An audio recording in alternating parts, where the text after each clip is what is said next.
नमस्कार, Republic EV sky studio से आप देख रहे हैं 4 का चक्र व्यू। आपके साथ मैं हूं सुचरिता कुकरेती। आपको मैं बताऊंगी कि किन परिस्थितियों में विकास दुबे की गिरफ्तारी हुई और क्या कहा गैंगस्टर की मां ने। नमस्कार, मैं हूं सैयद सुहेल और मैं आपको बताऊंगा कि विकास दुबे का एक बैग बरामद हुआ है। क्या कुछ है उस बैग में, पूरी खबर। नमस्कार, मैं हूं आपके साथ विवेक चांडिल्य।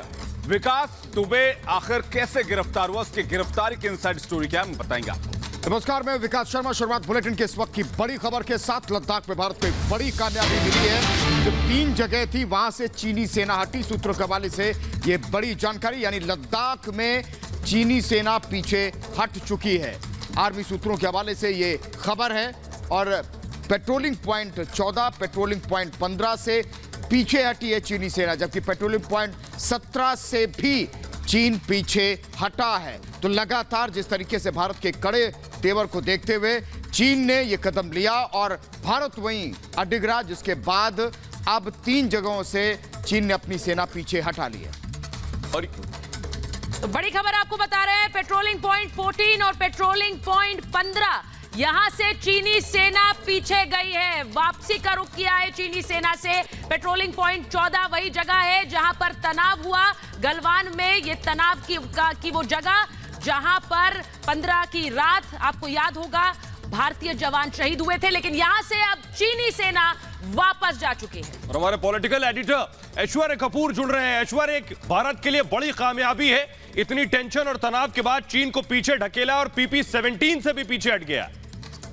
बिल्कुल सोहेल, और अभी हमको कंफर्म किया गया है कि जैसा आपने बताया PP-14, PP-15 और PP-17 जो कि हॉट स्प्रिंग्स है, यहाँ से शुरुआत कर दी है PLA ने।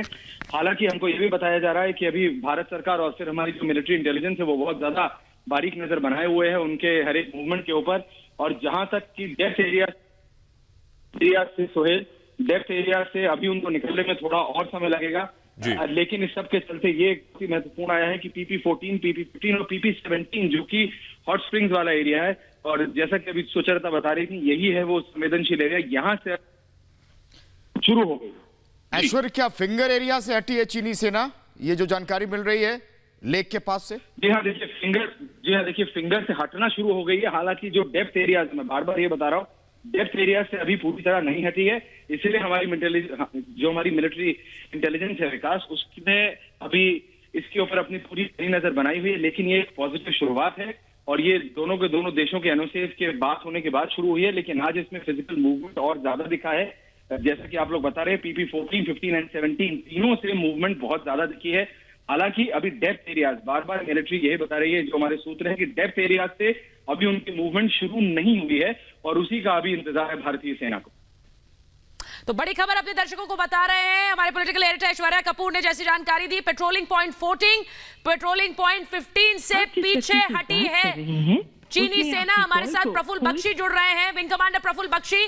पेट्रोलिंग पॉइंट 14 और 15 ये रहा तनाव का गढ़, और यहां से चीनी सेना का जो पीछे हटना है, जो रिट्रीट है, वो अब खुलकर सामने आ गई है।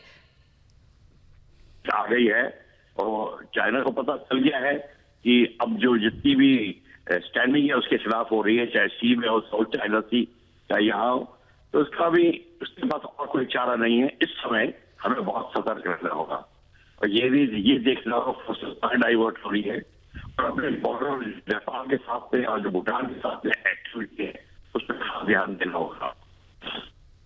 जी बख्शी साहब, आपको आवाज मिल रही है? मिल रही है। बख्शी साहब, ये कितनी बड़ी भारत के लिए जीत है कि चीन के साथ आमने सामने और तनाव बरकरार था PP-14 पर, जहां पर लड़ाई हुई दोनों सेनाओं के बीच, उनके 40 मारे हमने और अब चीन पीछे गया है। भारत के लिए कितनी बड़ी कामयाबी है? उनके लेटेस्ट रिपोर्ट ये है 102 आदमी मारे गए थे उनके जी। और ये जो भारत के लिए जिसको कहते हैं कि आपने हाथ में आग डालकर उसका सामना किया और अपने आप ही उसके आके झुक गई, उसको वापस जाना ही था, उसको जाना नहीं था। टैक्टिकली हम सुपीरियर पोजीशन में बैठे हुए थे और उसको एयरफोर्स का इतना सहारा नहीं था जितना कि हमें है। वो इस समय लड़ाई उसके हित में नहीं होती तो वो उसको जाना पड़ा। पर दूसरी बात यह है, एक समय चाइना को बहुत प्रेशर भी है चारों तरफ से इस प्रेशर का हमको अब बख्शी लोग साहब कहते हैं। एक सवाल का जवाब दीजिए। जो फिंगर एरिया में उस तरफ जो सड़क बनाई है, जो भी कच्ची है चीन ने, हमें देखना होगा कुछ दिनों तक। अगर उसमें डामर चीन डाल देता तो उसकी मंशा फिर हटने की नहीं होगी। ये कुछ दिन तक हमें बहुत अच्छे से मॉनिटर करना होगा। सब कुछ मॉनिटर करना, उसका कम्युनिकेशन सिस्टम उस पर नजर रखनी है। अब देखिए, मेरे को मैं लगता हूँ अपनी जगह जो रोड है उसको वो पक्का करेगा, आप देख लीजिए। और आप सोचते हो कि अगले 8 महीने या साल में वो फिर एक्टिविटी नहीं करेगा, ये हमारी भूल होगी। वो कुछ ना कुछ प्रेशर कहीं से डालेगा और अभी ऐसे रुकेगा नहीं। प्रफुल्ल बख्शी साहब, सबसे बड़ी बात तो ये है कि एक तरफ चीनी सेना पीछे भी जा रही है, हमने उन्हें पीछे धकेल दिया है। दूसरी तरफ हमने बॉर्डर एरिया में निर्माण कार्य बहुत तेजी से काम इस पर किया हुआ है, बहुत लगातार काम कर रहे हैं इस पे। यही तो हमारी जो है वो रिजॉल्व दिखाता है। चाइना इसी से तो घबराया गया है। चाइना उसको पता है। और दूसरी बात है, हमने भी देरी कर दी थी इसको ठीक करने में, बनाने में जी। खैर जो भी है, एक किस्म से आप सोचिए ये हमारी तैयारी पूरी कर दी चाइना ने, और चाइना के कारण ही हमारी तैयारी पूरी हुई थी। जब सन 62 के में चाइना ने हम पे हमला किया तो 65 की लड़ाई हम जीते थे, नहीं तो तैयारी नहीं रहती। ये तैयारी हमारी जो है, एक किस्म से हम चाइना को थैंक यू बोलेंगे। बख्शी साहब, जरा दर्शकों को हमारे सरल भाषा में अगर आप बता सकें कि PP14, PP15, 16, 17 से हटने का मतलब क्या है? ये पेट्रोलिंग पॉइंट 17 यहां से हटने का मतलब कितनी पीछे गई सेना? देखा, उनकी सेना पीछे गई है जैसे कि 2 किलोमीटर गई है।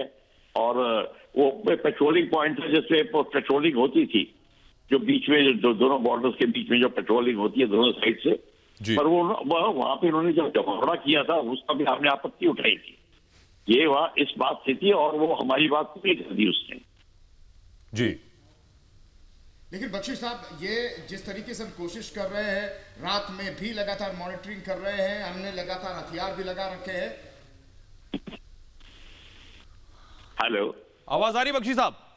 हाँ आ रही है, अब आ रही है। बख्शी साहब, लेकिन इतना बताइए कि बेशक PP17 से चीन पीछे हट गया हो, लेकिन हमें अब किस तरह से इस मसले पर आगे बढ़ना है?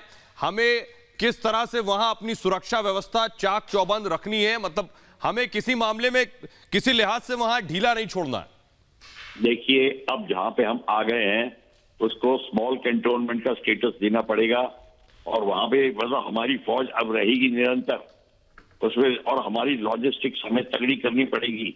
और जो हम अपना कार्रवाई कर रहे हैं बॉर्डर रोड का BRO की टीम लगा के, हमने इतने सारे हजारों कर लिए हैं, वो हमारा रिजॉल्व दिखाता है और निरंतर में करना पड़ेगा। ये हम जो आज ये भारत से 30 साल पहले एक काम किया होता जब करना था, तब आगे आपको ये जब देखने को नहीं मिलते। स्ट्रेटेजिक थिंकिंग में बहुत फर्क आ गया है। बख्शी साहब, माफ कीजिएगा, आपकी आवाज साफ नहीं आ रही। बहुत बहुत शुक्रिया फिलहाल तमाम जानकारी के लिए।